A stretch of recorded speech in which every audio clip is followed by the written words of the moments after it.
Першы укос страў самы важны ў сезоне. Корм ад яго найбольш пажыўны. Захаванне тэхналогіі на гэтым этапе вызначае якасць і наступных укосаў.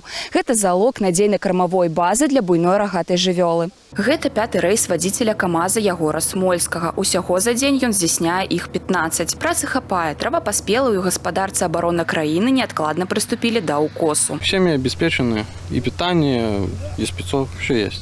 Рабочий день начинается в 6:30.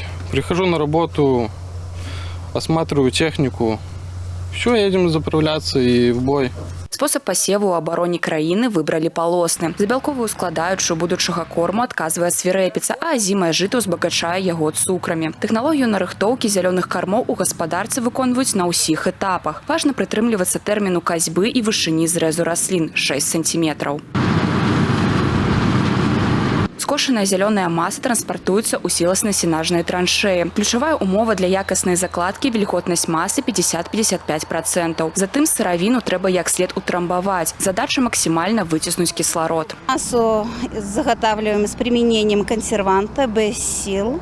Также задействованы 2 единицы в трамбовке.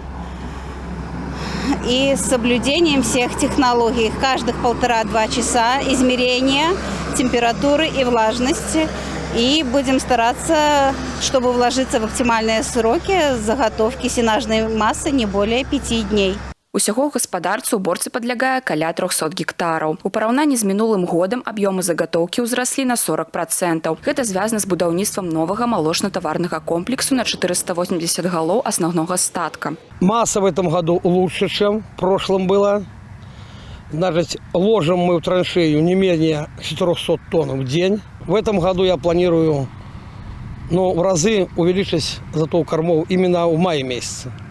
Здесь мы видим поле 87 гектар. Мы его заканчиваем. Работают плуги, внесение органики к 25 мая. Здесь будет посеяна кукуруза. На Гомельшчыне амаль усе раёны прыступілі да нарыхтоўкі травяных кармоў. Усяго уборцы падлягаюць звыш 230 тысяч гектараў плошчаў. Акрамя таго, 2 раёны Жыткавіцкі і Калінкавіцкі пачалі нарыхтоўку сена. Владислава Голобокіна, Ігор Марышченко, тэлерадыёкампанія «Гомель».